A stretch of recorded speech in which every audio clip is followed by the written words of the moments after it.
Where we last left off, you guys had the horror train ride experience. Classic. Going from London to Edinburgh. You believe you've left the Blitz far behind in London. As you've gotten to Edinburgh and you've rendezvoused with Adam Wesley Aimsly, as you're driving through the streets of Edinburgh, you find that the war is affected here too. A month ago, actually 2 months ago, bomber came through and dropped bombs on the city as well. You see houses have been turned and reduced to rubble. But for the most part, the city is intact. It looks like it hasn't been hit as badly. Now, as for your contact, Aimsly, young Aimsly, Adam Wesley Aimsly, which, Gabriella, you know him only as Wesley. Yeah. The Aimsly part is relatively new information, but does not endear me to this person that I don't respect very much anyway. Lizzie, you know him by his full name. Yeah. By his full name and by some very unflattering names that I got grounded for a couple of times calling him.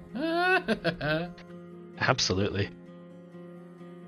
Lizzie kind of puts on the grifter mask in a way, just trying to play it cool. I feel like Freddie specifically probably notices the way she's looking around. She does not trust him at all in the slightest. Is not happy about this situation. That's a good assertion about your brother.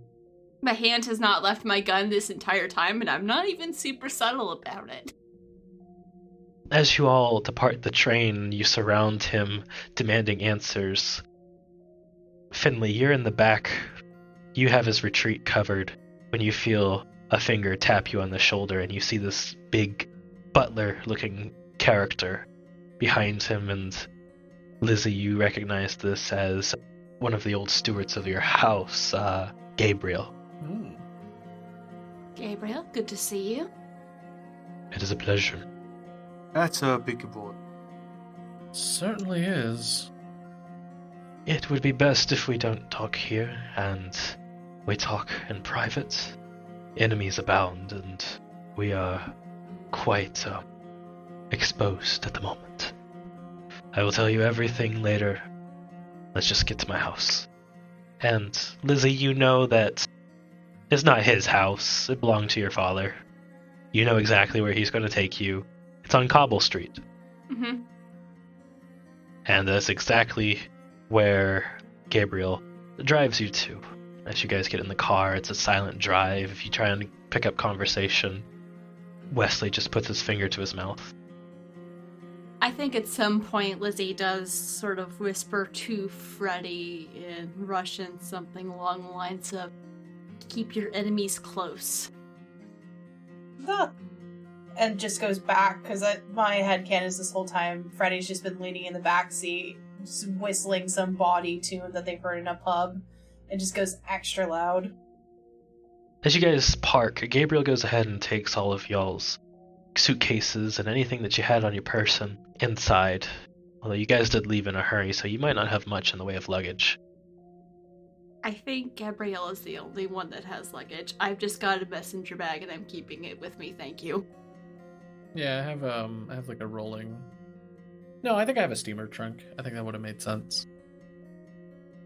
Gabriel takes those upstairs while Wesley takes you inside and gives you each your own rooms. Gabriella, you will be staying here. Mm-hmm. And he opens the room to one that outlooks the backyard, which is... There is green gardens and just a pond in the middle of it, and then there's a retaining wall on the backside. Next, I believe your name is Finley, correct? Yes, that is correct. You'll be staying in this room. And you look in and you see the front yard. You see the 2 trees that you saw on the entrance, and you see the gate. You see the path that leads to the door. You're kind of directly in the middle of the house. Next, Freddie, right? What? I've heard much about you. I will have need for your appraisal abilities. I have some artifacts that might interest you. As long as pays right. No, it will pay right. I assure you of that. You get put into a room that, Lizzie, you recognize as your room when you would come here. She's still playing it cool. He's just being a little shit. Would not be surprised if he's trying to get to her, so she's just playing it cool. I'm sure my sister would not mind giving you her space for the time that you stay here. Yeah, she's generous like that. And this broom closet here will be your sister. What a shit. Oh, no, I should probably give you a proper bed. You'll have the master bedroom. I don't have to escort you there, correct? Good to see you at least paid some attention to Mother. How could I not? Anyways, we'll talk at dinner. That'll be at 5. Good evening. And he walks off. And Gabriel puts all your luggage down in each of your rooms and walks off as well. What would you guys like to do? I guess familiarize myself with the surrounding area. I'll take Bosco with me, so I'm not having to worry about any not interruptions, but anybody who might bear me some ill intent. Finley goes and crashes face first onto his bed in the room. If anyone would like a tour, I can show you all around. It's been a few years, but I do know this place. Sure. As you all have gathered into the main hall to discuss what you're going to do, Finley, you're upstairs in your room, just face down in the pillows. It's quite comfortable. If anyone walks by that door, you can just hear the snoring from outside, just... A little bit of that honk shoe situation. I mean, Not the honk. fair. Honk she. Shoo. Fair. Valid. As you guys are standing in this main hall, you hear a jingling and then a small, almost a yip, but still a little bark. And Lizzie, you hear a familiar panting come bounding up to you, and you see this small little beagle nestle its head in your lap. Just immediately drops to her knees and just like let the dog curl in her lap. Just like, oh, there you are. Oh, look at you. Just rubbing the belly. What's this dog's name? The dog's name is Ella. So Bella puts its head in your lap, and she just licks your face, and then she turns and looks at Bosco, bends over in like a playful manner. How would Bosco react to that? Oh, I think Bosco looks to me and I give him a little go-ahead to like have fun but don't roughhouse sort of thing. Bosco understands the command, and they take off into the backyard. Yeah. Oh, I've missed that dog. You didn't tell me your family had pets? Just the one. Kept meaning to come and kind of wanted to bring her with me, but I never had a good place for her to be able to run around, so... Right. At the very least, she might be safer here. Your dog will be safe here, Gabriel says to you. I will make sure that they are treated well. Does Bosco eat sirloin or filet mignon? Sorry? How does your dog like its steak? You know, I don't think I've ever been in a position to give Bosco steak. I mean, meat, sure. Bits and ends here, but... You're going to use the fancy people steak for my dog? Yes. It would be insincere of the Aimsleys to not. Well, I really like you better outside of the robes, I will say. Treating my dog to the finest steak. I can't wait to see what you'll be feeding me. Well, dinner will be prepared later on. I'll keep it a surprise for now. Oh, very fun. Chef Robert, and you recognize this name again, Lizzie, will be preparing something. Never tells us, anyways. Soylent Green is people. We can't think like that, or that's how the creatures win. So, player questions, 2 things. any of the staff that have been mentioned, would they have worked at the house near London, or are they only in this house? They only work at this house. Okay, cool. Also, has anyone mentioned Bosco's name in front of the butler? As you think about this, as Lizzie, you realize that how did any of them know their names ahead of time? Because you didn't introduce yourselves. You didn't get the chance to. No. They would know you, but Finley is the one that doesn't make them sense at all. Same with Bosco. It's impressive how knowledgeable the staff continues to be. All right, so the three of you take on the town. Doing a little tour of the house. Showing where to find things. Yeah. Yes, and you show them where the privy is. You show them the backyard and the fountain in the middle of the pond and how to turn it on. You and your dad worked tirelessly to get this to work a long time ago. You see the garden that has been kept for your mother. May she rest in peace. And you see a mound of dirt in the back where you ended up having to bury your little sister a long time ago. That's just information for you. You don't usually tell anybody about that.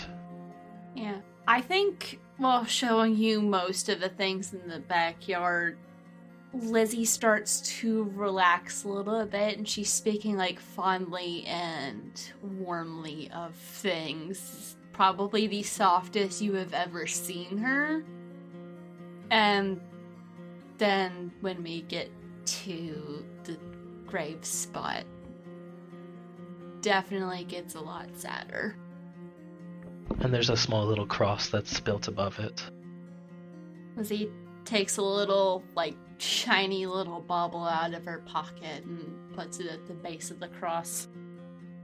Next, you see the front yard where the two trees that your mom and your dad planted when they first bought this house, before you were even born, have grown into large oak trees that shade the entire house from the sun. You see the path has been well kept. It has not been overgrown. It is kept to perfection, as your father would have liked it. She makes a remark about, Father would have been glad to know this place is still so well maintained. I do miss him sometimes. Well, often, actually. And then when we're in a place where I know there's somewhat privacy, she just brings up, I don't know what he's after, but I don't trust him. Can't say I do either. Certainly the greeting and the letter we received are not exactly inspiring a lot of safety. I know I'm a little biased when it comes to him. A bit of bad blood there, but I don't like what's going on, and I don't like how he knew all of your names. He even knew your dog's name. Well, would have known me. I don't bring my dog to the Twilight Shadow meetings. But, yes, I can't say I'm a fan. He's up to something. He knows too much. Hell, he's even part of the reason I wasn't able to make it to the dinner that night. Freddie's been walking with you and just is kind of looking around. Before this, seeing the little grave, she would have, picked a couple of wildflowers there nearby and placed them there, and then they're just listening and kind of lean back. Well, right. Suspicious fuck, that one. But, we get a hot shower, and let me tell you, there's some grime from that dream that I've been dying to scrub off. Getting a decent night's rest is good, but I don't... hate to say this, I don't know if I feel safe in this house. Right. I ain't feel safe since those little three white fuckers showed up. I mean, no offense, you guys. And she talks down to the pocket. You see them look up at you. They all cross their arms and huff. Oh, am I wrong? Wow. You three show up and then everything just goes... You hear squeak, squeak, squeak, squeak, squeak, squeak, squeak, squeak, squeak. Squeak, squeak, so squeak, squeak, squeak, squeak, squeak, squeak, squeak, squeak, squeak, squeak. And you feel like you just got scolded by a priest. Oh. Alright. sorry, I'll do You know, 15 Hail Marys. it's fascinating that he can still convey that even as a mouse. Really just goes to show that, some things don't go away even with biology. True, it is quite interesting. That's the only reason I'm willing to accept the fact that that is Father Blackwell. I think I've had that lecture before, actually. I certainly have. Which is ironic, considering he's hired me for jobs before.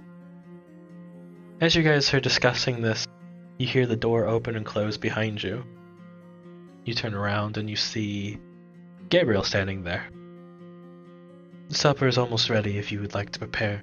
We have some clothes for you if you'd like, prepared in your room. Thank you. Of course.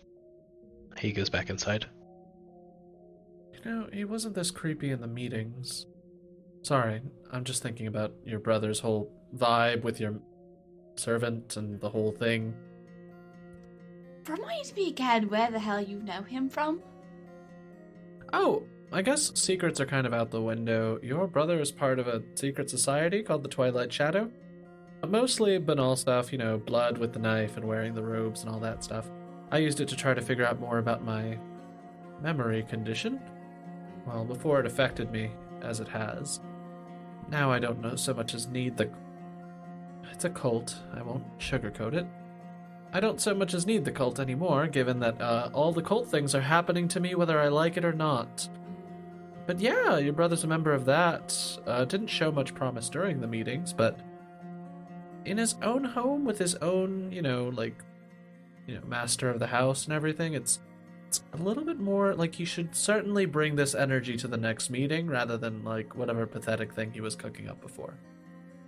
Lizzie is indignant because he gave me shit for occasionally stealing things and talking my way into and out of things, and he would have enjoyed a cult. Yeah, it wasn't even the most intensive cult. What possible reason? He was always the one that was prim and proper, always the one that was just the perfect little heir to the Empire. I guess you could ask him. I think it's unreasonable for us to pretend that we don't talk at this point. Really rake him over the coals if you must. Sit me, he wouldn't lie about everything. So Finley, you get a knock at your door.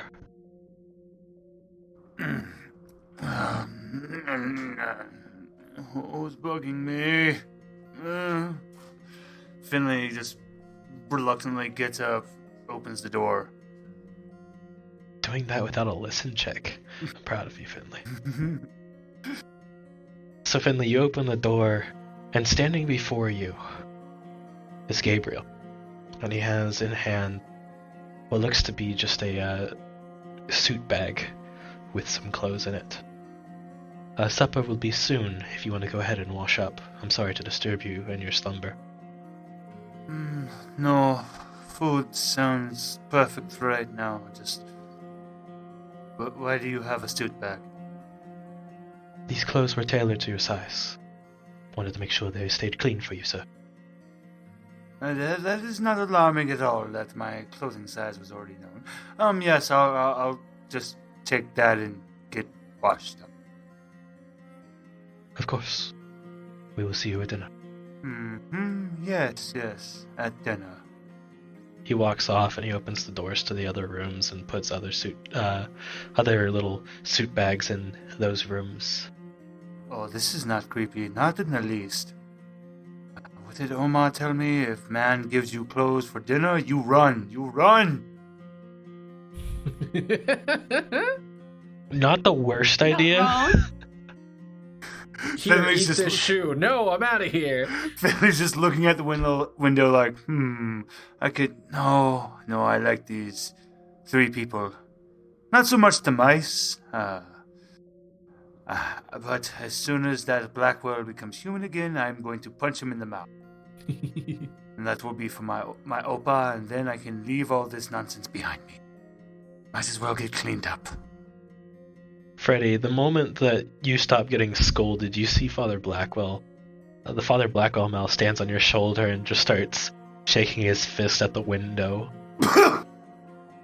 Right, that's scary. I'll tell him he's got the Hail Marys too, little man. Just pat with 2 fingers. The mice actually scamper down off of you and they run out the gate.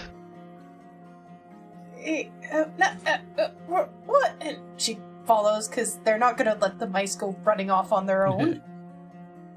As you do, Father Blackwell Mouse stops, puts a hand up in the air, and then wiggles his finger no.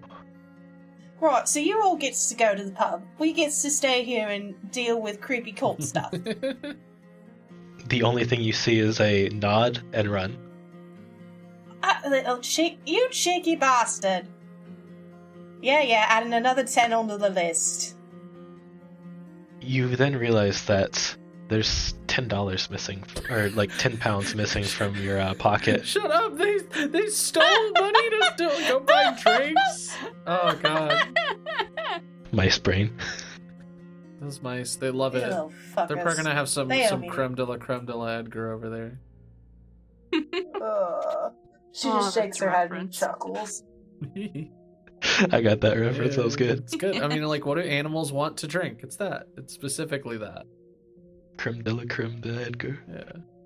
Well, we're not in France right now, but childhood. Yeah, I watched that movie a lot as a kid. Same.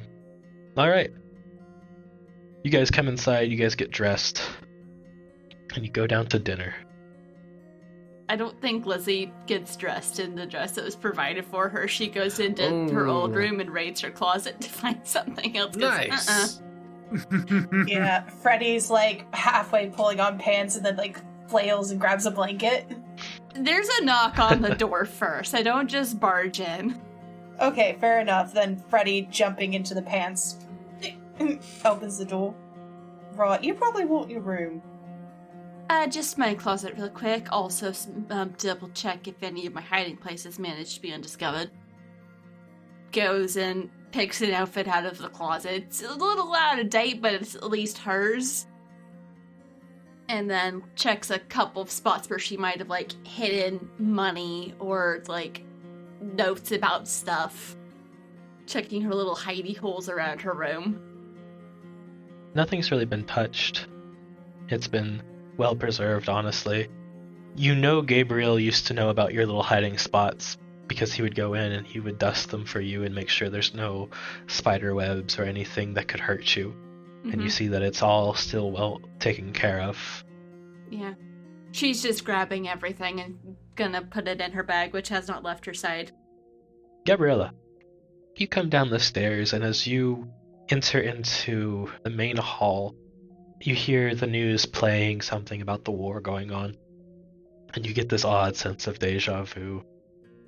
As if this threat that feels so far off is yet so present on your mind.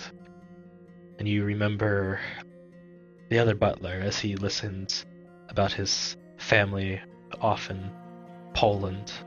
You remember going into the dinner room and seeing Aimsly come in, sit at the front of at the head of the table, and then talk to you about other cryptic things. It's all coming back to you, and where are Deckard and Victoria when you need them? I know Deckard's not around. I hope Victoria's somewhere nice. She deserves that at least.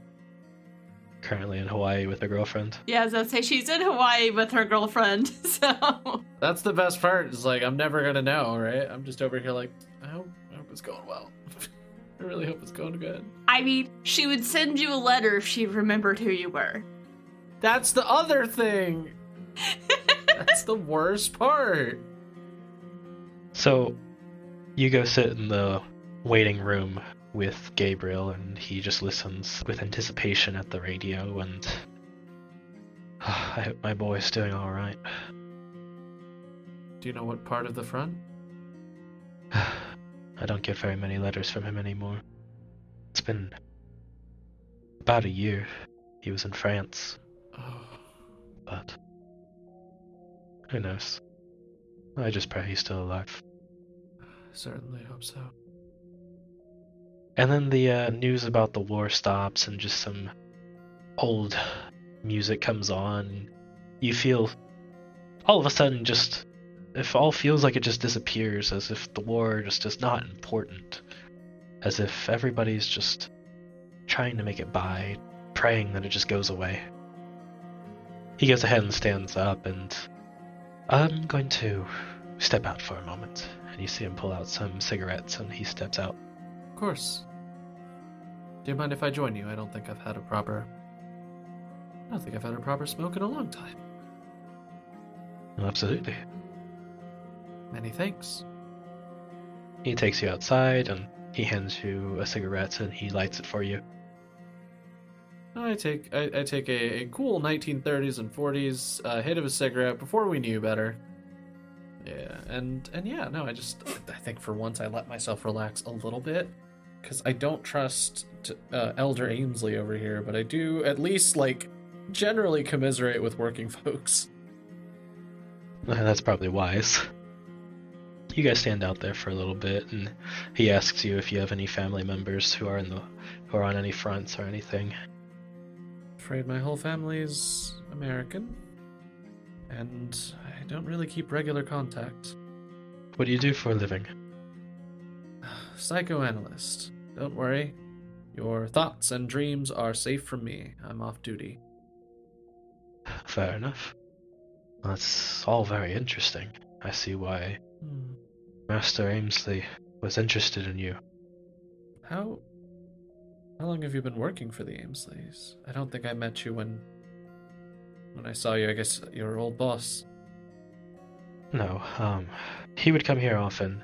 I remember you two had a correspondence. I would grab your letters from the post office, bring them here every time they would come in, and any time that you sent them here instead of to the London address, I would get them reposted.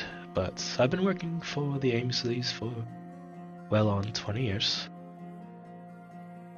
I've known Lizzie since she was very, very young. She was a terror running around, her and her brother. Interesting. I guess I've only ever... It's just hard to believe he had other family, and that he would... It seems that they missed the will no matter what, but... Shame what happened to him. I'm sure you know why he wrote them out of the will the way he did. I mean, it certainly makes sense for some, maybe not for others, and I try to be very diplomatic about how I phrase that. If you ask me, it's better that Adam got written out of it. Oh. Not responsible with money? No. He enabled his father's delusions of fantasy. Dangerous delusions. In fact, I think most of those letters that threatened Charles at the beginning, or at the end, I think most of those came from Adam. That's so. He wrote those, or he had them sent. Well, he has a lot of contacts within Greenwheel. They never come here, but I know their stench on him. You guys continue talking, and Freddy, you come downstairs after getting dressed. Are you wearing the clothes that they gave you? Yeah, and she finds it suspicious that they fit perfectly. Yeah. There's no escaping it. Lizzie, you would know that part of being an Aimsly was your mother trained you, your brother, and your sisters on how to entertain properly. You always know more about your guests than they know about you, sort of deal. Yeah. And your brother's following through on this. Yeah. Those lessons she ended up taking and turning into something else. Because it was really helpful to, get stuff from people. And so sometimes at parties, things might go missing, and the money from them might end up at, homeless shelter or church. Yes, you turned into Robin Hood with that. Yeah. Just, we don't need all this stuff. It's up to you if you want to tell anyone else why everything fits them so perfectly. she'll probably share to at least provide some context. Just, yeah, it's something Mother taught her. When you're entertaining, know more about the people you're entertaining than they know about you. So there is a reason. I'm not saying you should trust him. I'm just saying there's a reason, although this level of knowledge is unsettling. She says this to both Finley and Freddie because Gabriel is already downstairs. Oh, joy. And that just gets a thumbs up. Yeah, this is not good. This is going to be a weird dinner. Well, Gabriella, you've had a lot of experience with weird dinners. I sure have. I survived the last one. Yes, you did. Yeah, so I head back inside after my smoke and give him the thanks and kind of set things aside for a little bit. I go and check on Bosco, see if he's enjoying his time with the other dog, just hanging out. I don't know what two dogs do for fun besides, like, throw each other around, and I feel like that's unfair between Bosco and your tiny one. They chase each other around a lot. They're chasing each other, but as you look out, you see that there's this blue little butterfly that lands on Bosco's nose, and then flies off, and they both start chasing the butterfly. Oh, that's precious. Roll 1d3. Oh my god, what could this be for? Okay, you gain 1 sanity back. I'll take it. That's pretty good. You see something cute, and you gain a gift. We use non-Euclidean dice in this game. Ooh, I go up to 44 out of 50.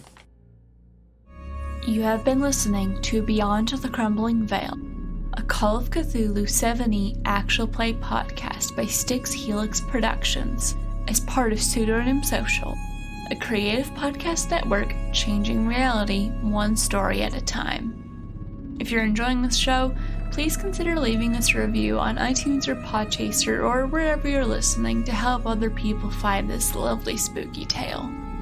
Beyond the Crumbling Veil is DM'd by John Voman of Styx Helix Productions, with Brian as Finley Yeager Lazarus, Ian Ramos as Gabriella Slaughter, Fennec Foxfire as Frederica Newman, and Brianna Jean as Charlene Elizabeth Aimsly.